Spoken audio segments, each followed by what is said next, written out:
Microscope. तो हम पहले देखते हैं सिंपल माइक्रोस्कोप।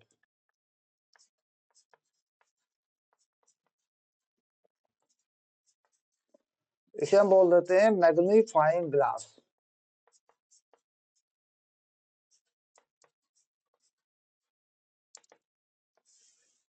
ओके, तो मैग्नीफाइंग ग्लास में, हाँ ओके फाइन, कॉन्वेक्स लेंस का इस्तेमाल किया जाता है और ऑब्जेक्ट को फोकस से पहले रखा जाता है। और ये प्राइमरी फोकस है और ये सेकेंडरी फोकस है। तो हम देखते हैं भाई सेकेंडरी फोकस से लाइट जाती है ऐसे, लेकिन वापस आती है तो कुछ पीछे की तरफ आती है। दूसरी लाइट कुछ यहाँ से सेंटर की तरफ जाती है ऐसे, और वापस आती है तो कहीं मिलती है। तो ये बन जाती है इसकी वर्चुअल इमेज। और इधर से आंख लगा के इसको देखा जाए तो ये बड़ा दिखता है। ए डैश बी डैश, और ये ए बी। तो यहाँ डिफाइन हो जाता है लीनियर मैग्निफिकेशन।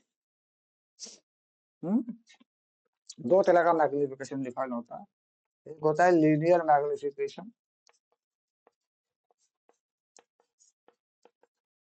ये तो आप जानते हैं लीनियर मैग्निफिकेशन क्या होता है, V बाई यू होता है। यानी जहाँ पर ये इमेज बनी है ये डिस्टेंस बना ले, और जहाँ पे रखा है ये बना ले। हाँ, यू को अगर आप हटाना चाहें, यू को हटाना चाहें, एफ के टर्म्स में किसी को ले जाना चाहिए फोकल लेंथ के टर्म्स में, तो उसे बदल सकते हैं आप। तो फॉर्मूला क्या होता है हमारे पास? फॉर्मूला होता है 1 by V minus 1 by U equal to 1 by F. तो मुझे वैल्यू v बाई यू की चाहिए। हाँ, तो मैं क्या करता हूँ v बाई यू की वैल्यू निकालने के लिए, यहाँ से u को इधर कर लेता हूँ, 1 by V 1 by U plus 1 by F, और इसे मैं सॉल्व कर लेता हूँ। 1 बाई वी और ये हो जाएगा F plus you by F you. अब देखिए यहाँ से मेरा क्या मिल रहा है, मुझे u बाई वी मिल रहा, F plus you by F. इसे उल्टा कर दूं तो क्या मिल रहा है, v बाई यू मिल रहा है, एफ और एफ प्लस यू। ये मिल रहा है मुझे।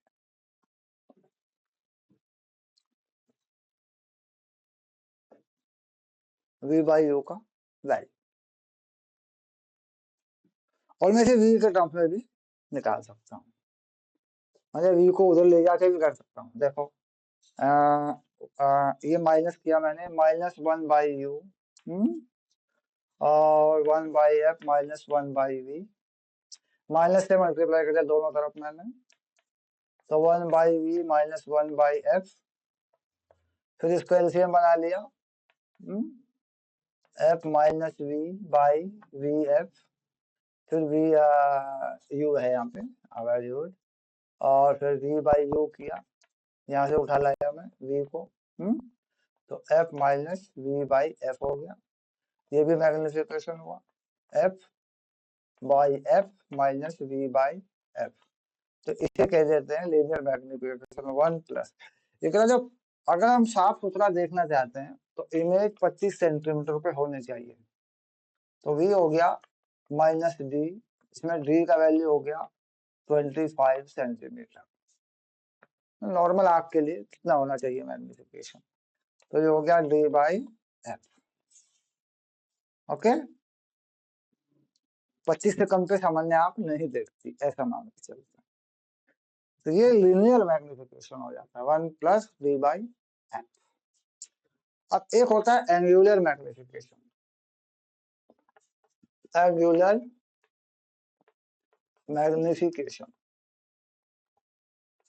तो यहाँ पे क्या करते हैं कि when final image at infinity and the object is at focus, when final image at infinity, क्योंकि इंफिनिटी पे कोई फॉर्मूला काम तो करेगा नहीं ना।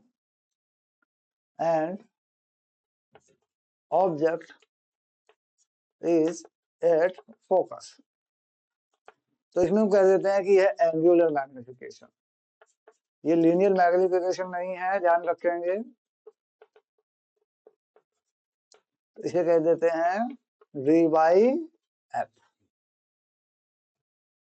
या नॉर्मली डिफाइन करना चाहें, कहाँ देखना चाहते हो आप, v बाई यू, क्योंकि तो अभी आपने कहा रखा है ऑब्जेक्ट फोकस पे, है ना, तो u कहाँ है, फोकस पे। तो अब क्या कर सकते हैं इसको, अगर हम u कर लें, if f equal to U, तो कितना हो जाएगा, m equal to minus D by U, है ना, क्योंकि डी की वैल्यू कैसी होती है, माइनस में लगेगी।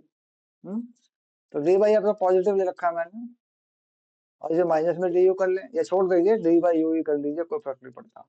तो यू की वैल्यू नेगेटिव लगाते हैं ना, तो हम प्लस में आ जाता है, तो ऐसे कर लेते हैं इसको, प्लस में आ जाता है ये, क्योंकि माइनस यू की वैल्यू प्लस में लगाई था, ऐसे हो जाता फॉर्मूला।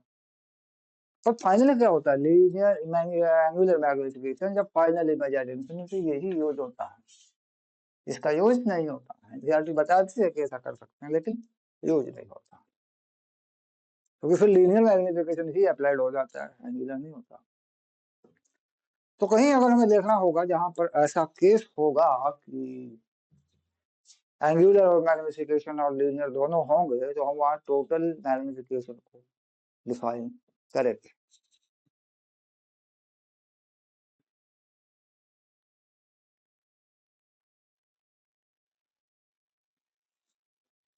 आओ सम्राट आओ,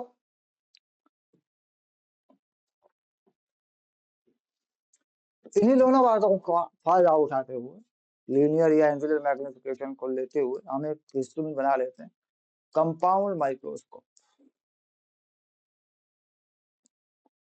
कंपाउंड माइक्रोस्कोप छोटे ऑब्जेक्ट को देखने का एक तरीका, क्लियर। चलिए, तो इसका स्क्रीनशॉट फाइनल करें दोनों लोग। अच्छा, video recording are in backup, वो मिल जाएगी आपको, कोई भी वीडियो मुझसे ले सकते हैं आप, चैनल पे अपलोड हो जाती है, उसका लिंक मिल जाता है, अनलिस्टेड में रहती है।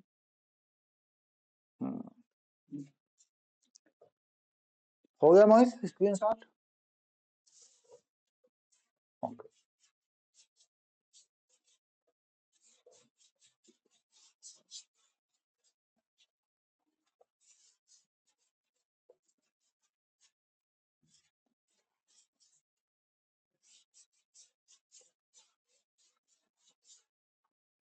कंपाउंड माइक्रोस्कोप,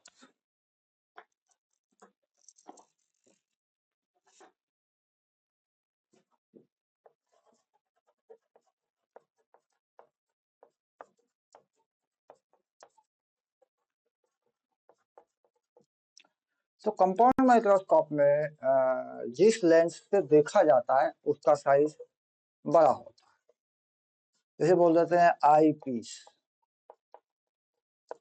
और जिस ऑब्जेक्ट के सामने ऑब्जेक्ट रखा जाता है उसे बोल देते हैं छोटा लेंस होता है, ऑब्जेक्टिव। ऑब्जेक्टिव का फोकस कहीं रखते हैं एफ ओ, यहाँ पे भी कहीं एफ ओ रखते हैं, तो फोकस से कुछ दूर एक ऑब्जेक्ट रख लेते हैं, छोटा सा ऑब्जेक्ट ए बी,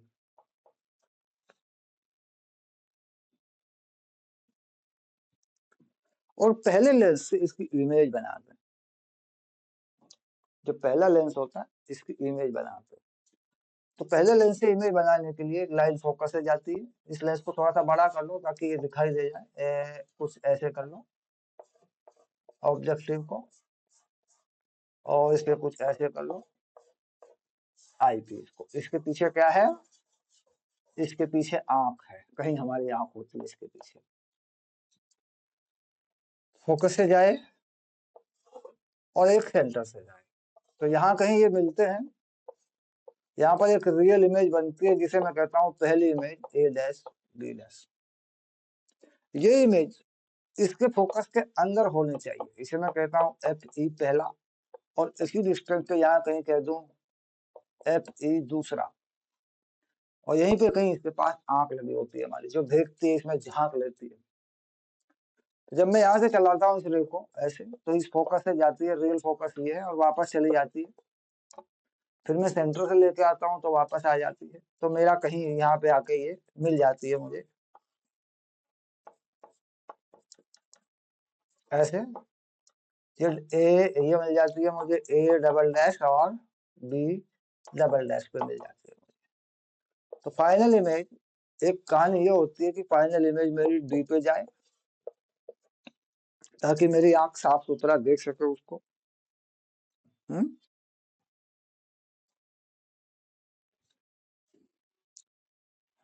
और एक कहानी ये होती है कि फाइनल इमेज मेरी इन्फिनिट पे ही चली जाए।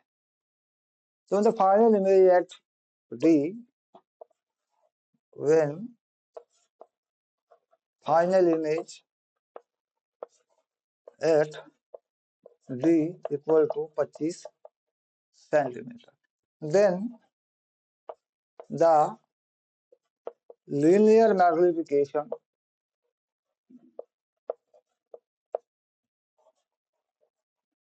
is applicable. क्योंकि इसमें कोई दूसरा मैग्निफिकेशन लगाने की आवश्यकता नहीं है, लीनियर मैग्निफिकेशन ही काम कर देगा। जब एंगुलर की बात करेंगे तो फिर इन्फिनिट पे इमेज भेजेंगे तो उसे लगा देंगे। तो total magnification of the microscope, इसे बोल देते हैं टोटल मैग्निफिकेशन ऑफ माइक्रोस्कोप, ये हो जाता है M O into M E. यानी इसने कुछ इतना बड़ा किया, फिर इसने कुछ इसका इतना बड़ा किया। हाँ, ऑब्जेक्टिव का मल्टीप्लाई कर दिया आई पीस से, तो ऑब्जेक्टिव का कितना हो गया वी ओ बाई यू ओ, और इसका कितना हो गया 1 प्लस डी बाई एफ ई। 25 पे दिखाया तो कितना बताया था मैंने, डी बाई एफ ई, आंख ने दिखाया ये। और इसमें यूओ से ऑब्जेक्ट को कहाँ बनाई इमेज, वीओ पे बनाई। अब मैग्निफिकेशन को अगर मैं देखूं कि ये इमेज सीधी है, ये उल्टी है, that is the negative, H I upon H O, ये पॉजिटिव और ये नेगेटिव है। तो VO by UO 1 plus D upon F E, तो मैग्निफिकेशन का ये माइनस वहां चला जाएगा, H I upon H O minus VO by U 1 plus D by F E, ये हमारा मैग्निफिकेशन का फॉर्मूला हो जाएगा, that is linear magnification when the final image at 25 centimeter, final image at normal distance of this region, जिसके साथ साथ देखा जा सके। इसमें कुछ नहीं करना, फाइनल ये याद हो जाएगा, अगर आ जाए तो मिल जाएंगे 3 नंबर। चलिए, when final image at infinity, तो ये वाला मैग्निफिकेशन यूज होगा।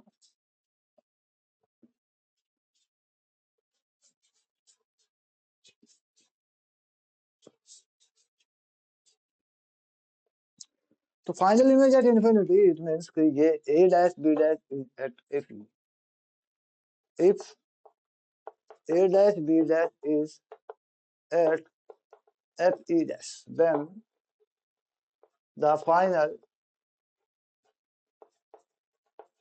image will be at infinity. So total magnification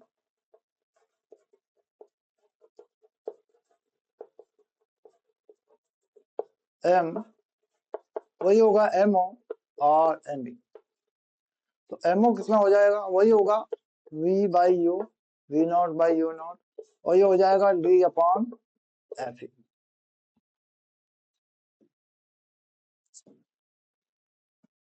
और इसमें माइनस जब यूज करेंगे तो एल डी अपॉन वो भी कर देते हैं, ट्यूब लेंथ भी लगा देते हैं इसमें हम, ट्यूब लेंथ। अब ट्यूब लेंथ क्या होती है बताता हूँ। फाइनल तो ये बन ही गया, कोई इशू नहीं है। फाइनल तो ये फॉर्मूला होता है, क्योंकि माइनस आता है एच अपॉन एच से ना, और इमेज बहुत बड़ी बन जाती है इंटरनेट पे, क्योंकि ये ए यहाँ से रख जाता है, इसके फोकस पे आ जाए तो कहाँ जाएगा, इन्फिनिटी। ये लाइनें दोनों पैरेलल हो जाती हैं। अब कहते हैं in terms of tube length. तो ट्यूब लेंथ में कंफ्यूज ना हो कि ट्यूब लेंथ दोनों लेंथ के बीच का डिस्टेंस नहीं होता। ट्यूब लेंथ इसके सेकेंडरी फोकस एफ ओ और इसके प्राइमरी फोकस के बीच का डिस्टेंस ही केवल ट्यूब लेंथ होता है। ध्यान रखेंगे, ये वाली छोटी सी डिस्टेंस ही केवल ट्यूब लेंथ होती है। कई बार क्या होता है कि इसी डिस्टेंस को कह देते हैं लोग कि यही होती है ट्यूब लेंथ एल, ये गलत है। ऑब्जेक्टिव का प्राइमरी फोकस और आईपीस का सेकेंडरी फोकस के बीच की डिस्टेंस ही केवल ट्यूब लेंथ होती है। तो आ जाती है यहाँ पे सॉल्व करने से। तो फिर एम कितना हो जाता है, हटा देते हैं इस माइनस प्लस को, L D upon F O F ही हो जाता है बस ये ऐसे। इसी पे नीट में क्वेश्चन डायरेक्ट आया इस बार, डायरेक्ट उसका आंसर आया था 125।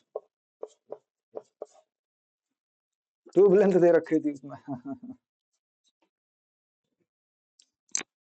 क्वेश्चन याद है, आंसर तो याद हो जाते हैं। मतलब एनसीईआरटी से डायरेक्ट क्वेश्चन मिल जाता है।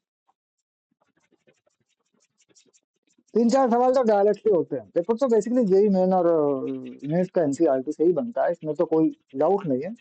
लेकिन सीधे सवाल भी मिल जाते हैं। कोई एनसीईआरटी को पढ़े तो जैसी बात है, कोई बच्चा को पूरी तरह तैयारी कर रहा होगा तो एनसीईआरटी को छोड़ेगा नहीं, लाइन बाय लाइन पढ़ लेगा। एनसीईआरटी में है ही कितने पेज।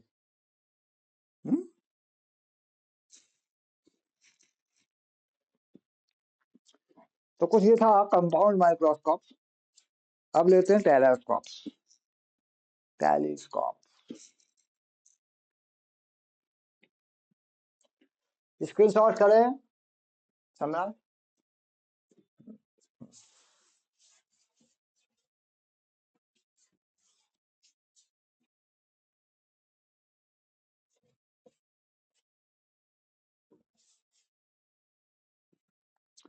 तो पहले लेते हैं एस्ट्रोनॉमिकल टेलीस्कोप, यानी दूर की चीजों को देखने के लिए जो रिफ्रैक्शन पे बेस्ड है वो ले लेते हैं पहले।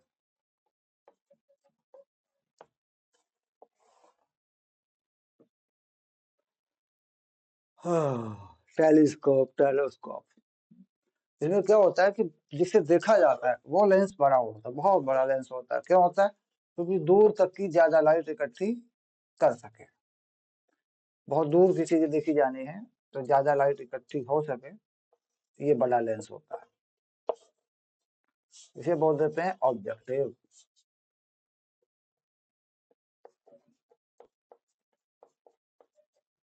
और जिसके पास आंख होती है वो छोटा लेंस हो जाता है, इसे बोल देते हैं आई पीस।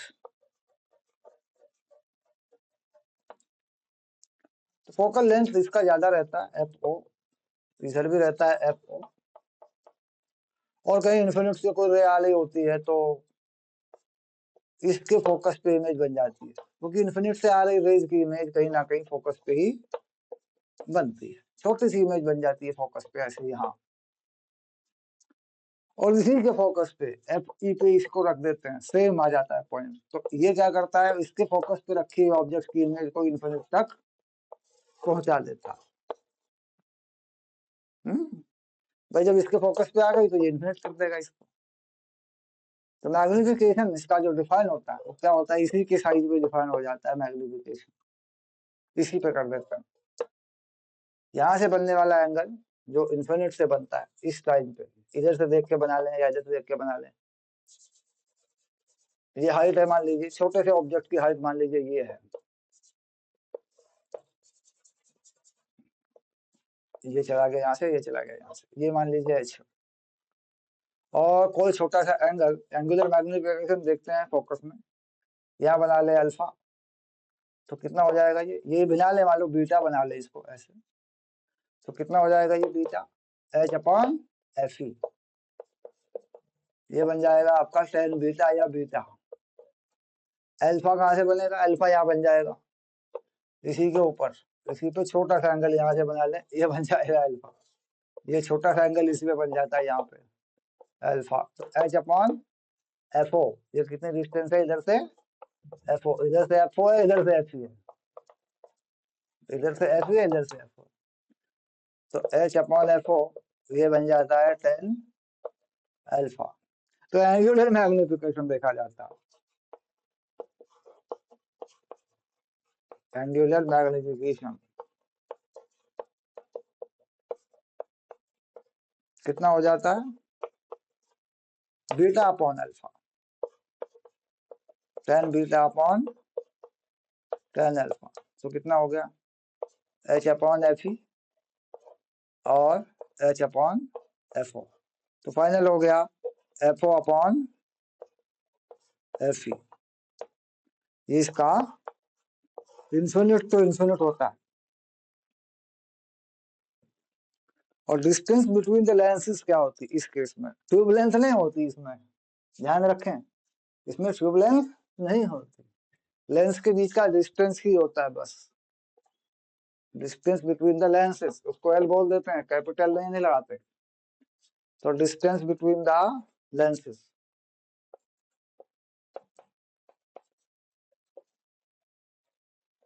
कितना हो जाएगा, डिवाइड कर देना, और अगर टोटल लेंथ बता दे, एक बता दे, तो फिर भी ये कह रहा है कि लेंथ जो है, लेंथ इसकी 120 सेंटीमीटर है और एफ जो है वो 20 सेंटीमीटर है, फाइंड मैग्निफिकेशन, तो क्या करते हैं 120 से क्या निकाल लेते हैं F E plus F O करके, 120 F E 20 plus F O, तो एफ ओ हो गया कितना 100, तो मैग्निफिकेशन कितना हो जाएगा 100 बटे 20 5,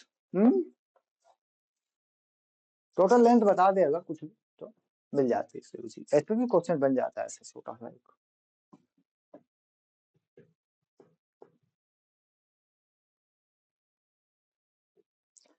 हाँ सब इसको इसका स्क्रीनशॉट ले लिया,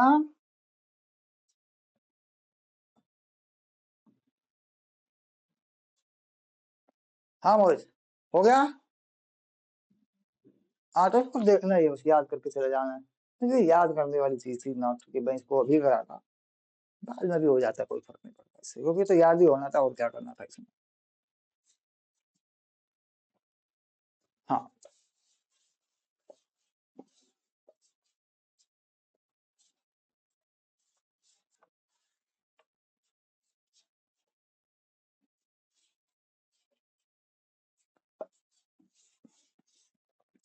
इसी में एक दूसरा फॉर्मूला जो बहुत रेयरली यूज होता है इसी में, when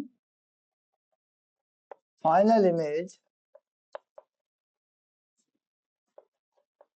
eight D equal to 25 centimetre, वो भी ड्राइव हो जाता है, पर डेरिवेशन से कोई पूछता नहीं, magnification F upon F E 1 plus F E by D, ये होता है वो formula, 1 plus F E by D, ये होता है। जब फाइनल इमेज कहाँ बनानी है इनको, ये फाइनल इमेज कहाँ बनानी है 25 पे बनानी है, तो एनसीईआरटी में इस पे क्वेश्चन है, lot is not direct formula लगता है उसको, इसका डेरिवेशन भी हो जाता है, ऐसा कुछ नहीं है, ये ड्राइव भी हो जाता है ऐसे, पर कहीं भी इसके डेरिवेशन की बात एनसीईआरटी ने नहीं की है, ऐसा नहीं कि ड्राइव नहीं होता, ड्राइव हो जाता है, क्योंकि इसमें क्या होता है एंगुलर मैग्निफिकेशन है और फिर लीनियर मैग्निफिकेशन, दोनों मल्टीप्लाई हो जाते हैं, तो इसका भी ध्यान रखें और देख के चलें कि उसने इमेज या फाइनल इमेज कहाँ पूछी है, ठीक है, बस प्रिज्म बता, रिफ्रैक्शन थ्रू प्रिज्म।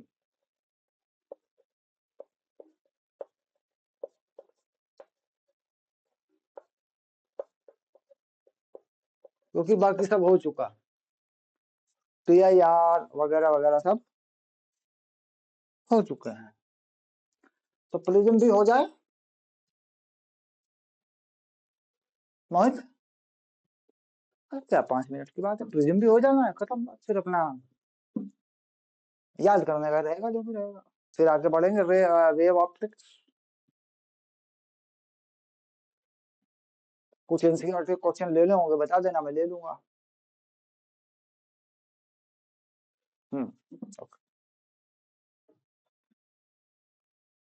हाँ हाँ, किसी के अब किसी के भी जो पढ़ा दिया उसमें किसी के भी कर सकते हो, जो नहीं हो रहा है उसका फोटो भेज देंगे आप। जितना फिजिक्स आपको पढ़ा दिया गया सबका कर सकते हो। वो पढ़ाया इस तरीके से गया कि आप सवाल लगा लेंगे। हाँ ओके।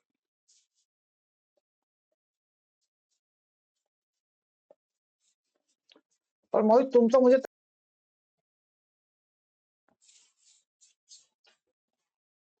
हाँ, तो हम एक ही प्रिज्म में एक ही कंडीशन यहाँ देखते हैं।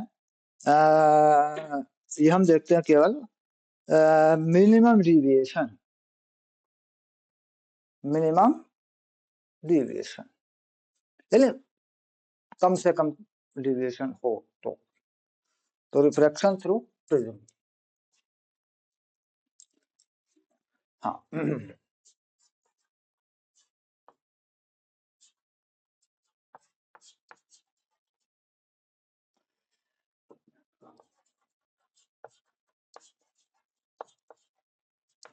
प्रिज्म बना लेते हैं कुछ इस तरीके से। तो प्रिज्म में क्या होता है मोहित, यहाँ ये दोनों एंगल सेम होते हैं। इसे कहा करते हैं एंगल ऑफ प्रिज्म। और कुछ ऐसा रिफ्लेक्शन कराते हैं कि ये बी, ये सी और बी डैश सी डैश, तो B C parallel to B dash C dash for minimum deviation. यहाँ का इंडेक्स N1 मान लेते हैं जो रेयर है, प्रिज्म का इंडेक्स N2 मान लेते हैं जो डेंसर है। यहाँ से कोई लाइट लेके जाते हैं, नॉर्मल यहाँ डाल देते हैं, यहाँ एंगल आई ले लेते हैं, यहाँ से लाइट ले जाते हैं और यहाँ से कोई नॉर्मल डाल देते हैं, दूसरे वाला नॉर्मल, और यहाँ से उसी एंगल पे जिसे इमरजेंस एंगल कहते हैं बाहर निकाल लेते हैं, तो आई इक्वल टू ई, ये सेम हो जाता है क्योंकि ये लाइन पैरेलल है। ये एंगल अगर आर होता है मोहित, तो ये एंगल भी आर हो जाता, सब सेम हो जाता है। तो रिफ्रैक्शन एट पॉइंट बी जब देखते हैं,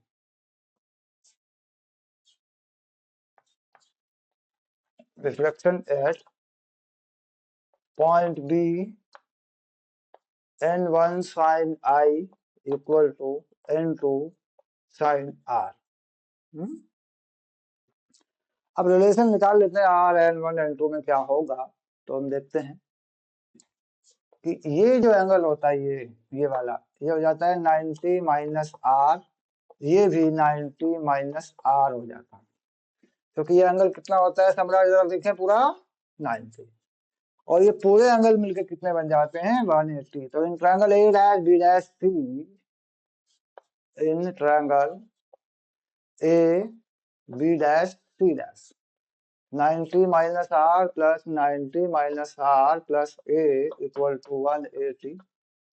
तो ये 180 खत्म हुआ, A इक्वल टू 2R और R equal to A by 2। तो यहाँ A बाई 2 लिख देते हैं। N1 sine I equal to N2 sine A by 2। अब देखते हैं डिविएशन कितना होता है, यहां से आता है एंगल डिविएशन का।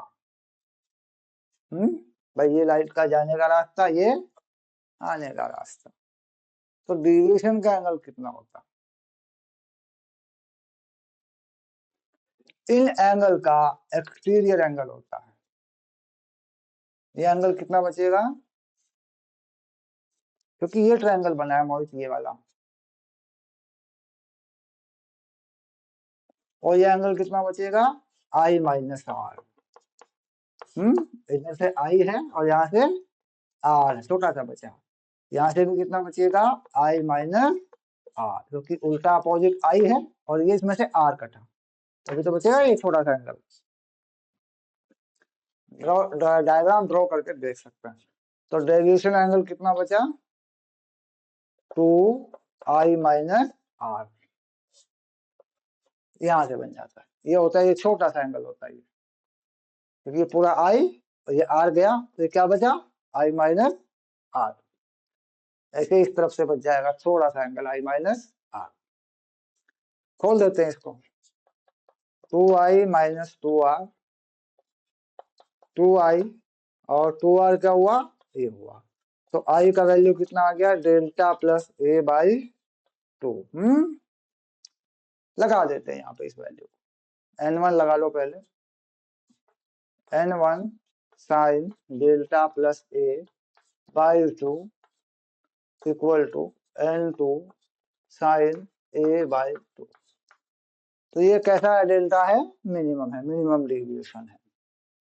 तो हम लिख देते हैं n2 by n1 equal to sine delta minimum plus a by 2 upon sine a by 2। This is the formula ratio of refractive index in terms of deviation angle and angle of prism। फिर ये कहता है कि prism बहुत पतला है, if prism is very thin, so sin theta लगभग equal to theta, then n2 by n1 sine हटा दिया जाता है, delta m plus a by 2 a by 2 काट दिया जाता है। तो फिर क्या करते हैं, यहाँ से निकाल देते हैं dm को। तो कितना हो गया dm, यहाँ से dm हटा दो, a को इधर ले लें पहले, a n2 बटे n1 माइनस 1 ऐसे आ जाता है छोटे एंगल, क्योंकि a ले लेंगे इधर से, वहां से a आ जाएगा तो b बाहर आ जाएगा। कब हो, जब a का वैल्यू कुछ हो, 1 डिग्री, 2 डिग्री, 3 डिग्री, 5 डिग्री तब। और अगर a का वैल्यू 50, 60, 100 डिग्री हो तो फिर बड़ा लगेगा, ठीक है। थिन प्रिज्म का फॉर्मूला ये रहा, कंप्लीट फॉर्मूला ये, ओके। तो न्यूमेरिकल दोनों पे बनता है, करा दूंगा मैं, इस पे भी बनता है और इस पे भी बनता है। फिनिश हो गया मामला, समझ, सवाल ही है, हाँ ले लो, स्क्रीनशॉट ले लो। चैप्टर क्या तुम्हारा, ये लंबा चौड़ा चैप्टर था।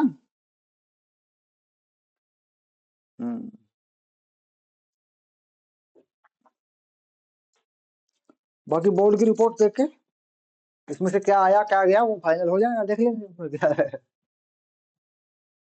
पहले तो निपटा लें सारी कहानी को। मोहित चला जाना यार, घूमता फिरता, देख ले भाई यार, देख ले भाई, काम अटके रहते हैं ना भाई। ओके, थैंक यू यार।